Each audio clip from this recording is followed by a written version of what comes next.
Hello student, कैसे हो सब। मेरी क्लास में आपका वेलकम है बहुत बहुत।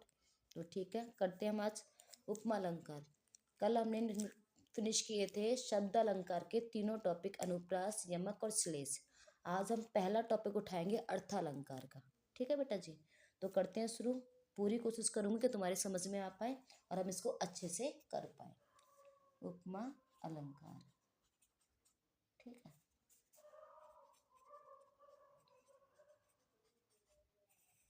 उपमा अलंकार, परिभाषा या लक्षण। ठीक है बच्चों, अब उपमा अलंकार होता क्या, इसमें की जाती है बेटा तुलना। ठीक है, उसके समान, ठीक है, ऐसा समान इसके जैसा है वो तुलना की जाती है, कंपैरिजन किया जाता है एक चीज का किसी दूसरी चीज के साथ। तो परिभाषा देखेंगे हम इसकी। यहाँ रूप, ठीक है, यहाँ रूप, रंग, गुण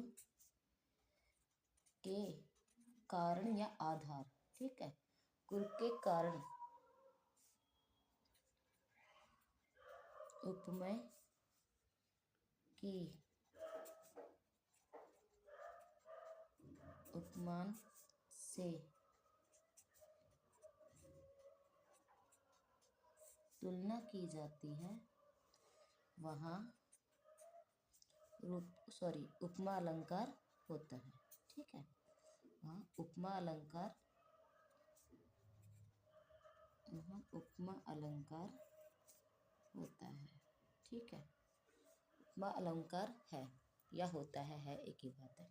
ठीक है, अब इसके चार भेद हैं। ठीक है, चार भेद है या चार पार्ट हैं। ठीक है, उपमा अलंकार के उपमा अलंकार के चार अंग है या पार्ट हैं, एक ही बात है। ठीक है, देखते हैं कौन कौन से। सबसे नंबर 1 है उपमेय। ठीक है, अब उपमेय क्या होता है उसको देखते हैं। उपमेय होता है जिसकी समता की जाए। मान लो कोई व्यक्ति है, हम उसकी समता कर रहे हैं, उसकी तुलना कर रहे हैं। ठीक है, जिसकी तुलना की जाए या समता की जाए। ठीक है, जिसकी समता की जाए।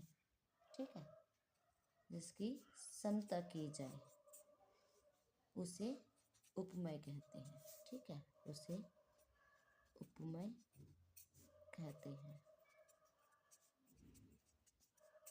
अगला सेकंड पॉइंट अपना उपमान।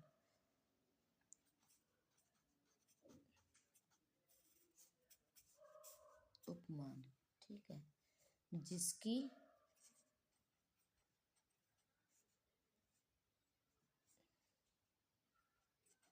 जिससे समता की जाती है, जिससे समता की जाए उसे उपमान कहते हैं। ठीक है, लास्ट में रिवाइज करेंगे सारा। नंबर 3 पॉइंट अपना वाचक शब्द।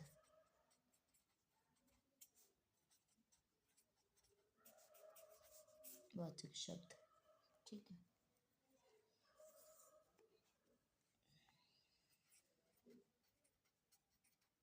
उपमेय तथा उपमान, उपमेय तथा उपमान की समानता।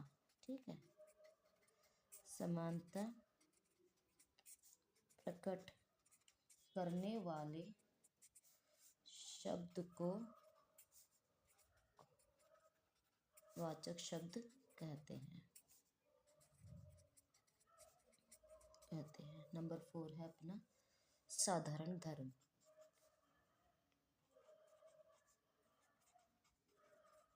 साधारण धर्म, ठीक है, अब इसका एग्जाम्पल भी लेके चलेंगे, फिर सारी चीजें मैं अलग अलग करूंगी।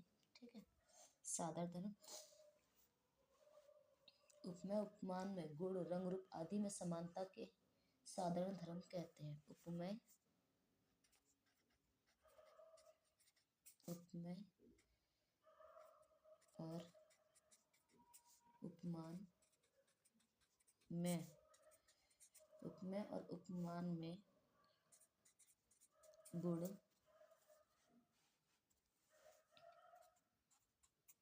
रंग, रूप आदि की समानता प्रकट करना। ठीक है, समानता प्रकट करना उपमा अलंकार कहलाता है। उपमा अलंकार या साधारण शब्द कहलाता है। ठीक है बेटा।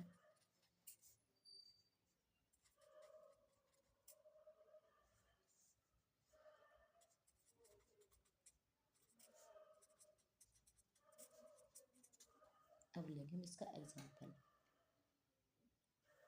उदाहरण।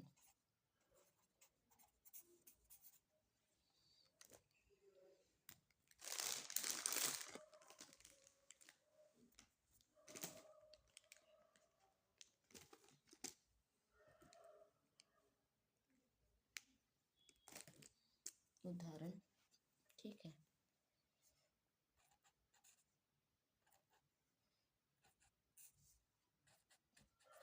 पेपर पात सरिस मंडोला। ठीक है, मंडोला। अब इसमें हम ये चारों जो शब्द वो है ना, इसके पार्ट वो निकालेंगे। ठीक है, सबसे पहले लेंगे हम उपमेय। ठीक है, डार्क कलर से करो जिससे तुम्हें दिखाई भी दे। उपमेय,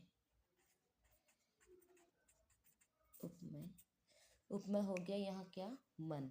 ठीक है, जिसकी समता की जाए वो क्या है, किसकी समता की जा रही है, मन की। ठीक है, उपमान किससे की जा रही है, पेपर पात। ठीक है, पेपर पात। वाचक शब्द,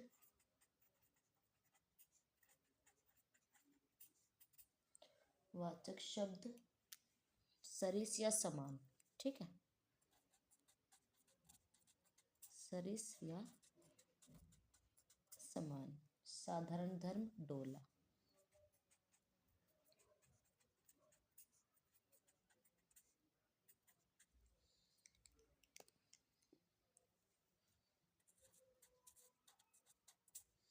ठीक, अब दोबारा शुरू से देख लो एक बार। उपमा में कंपैरिजन होता है तो ये उसके समान लंबा है। मान लो दो लड़के हैं, ठीक है, और दोनों लंबे, हम तो बोलते हैं ये उसके समान लंबा है। ठीक है, हमारी क्लास में कोई बच्चा इंटेलिजेंट है और हमारा पीरियड दूसरी क्लास में लगता है, वहाँ भी कोई बच्चा, तो हम क्या कहते हैं कि उसके जितना इंटेलिजेंट है। ठीक है, क्लास में दो बच्चे इंटेलिजेंट हैं, किसी का अंकुश, किसी का गौरव, कुछ भी नाम है, तो हम अंकुश को बोल सकते हैं अंकुश गौरव के समान इंटेलिजेंट है, गौरव के जितना इंटेलिजेंट। तो जब हम कंपैरिजन करें, वो उसके जितना लंबा है, उसके समान ऐसा है, रंग रूप में उसके जैसा दिखता है, तो वहां क्या होगा, उपमा अलंकार। जहां, ध्यान दो दोबारा। ठीक है बेटा, देखते दोबारा से। जहां यहाँ रूप, रंग, गुण के कारण उपमेय की उपमान से तुलना की जाए, वहां उपमा अलंकार है। अब इसके चार भेद हैं। उपमेय क्या है, जिसकी समता की जाए, जिससे की जाए वो उपमान, उसको करने के लिए जिन शब्दों का यूज करें वो वाचक शब्द। ठीक है, अब देखो, उपमेय जिसकी समता की जाए, उपमान जिससे समता की जाए, वाचक शब्द उपमेय तथा उपमान की समानता प्रकट करने वाले शब्द। मैंने बोल दिया ये तो उसके समान बुद्धिमान है, उसके समान, तो समान क्या हो गया, वाचक शब्द। ठीक है, साधारण धर्म, उपमेय और उपमान में गुण, रंग, रूप आदि में समानता प्रकट करने वाले शब्द को साधारण धर्म में वाचक, साधारण धर्म या साधारण शब्द कहते हैं।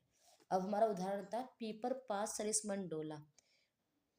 सबसे पहले क्या है, पीपर पात किसकी तुलना की जा रही है, मन की। उपमेय किससे की जा रही है, किससे समता की जा रही है, उपमान से। ठीक है, वाचक शब्द सरिस या समान, वाचक शब्द डोला। ठीक है, क्या हो गया, साधारण धर्म। आया समझ में, आई होप तुम्हारे समझ में आया होगा। ठीक है बेटा, नहीं आया तो फिर दोबारा कर लेना, मैं फिर क्लास में भी समझा दूंगी एक बार। Bye bye, take care. अपनी स्टडी पर फोकस रखिए, ज़्यादा टाइम नहीं हमारे पास। क्या चल रहा है, दिसंबर, आज 20 तारीख हो गई है, 20 के बाद तुम्हारे फरवरी के लास्ट में पेपर शुरू हो जाएंगे। तो बिल्कुल मन लगा के अच्छे से फोकस करो अपनी स्टडी पे, ताकि हमारे पेपर अच्छे से हो सके तुम्हारे, और तुम अच्छे नंबर ला सको। ठीक है, बाय बाय, टेक केयर।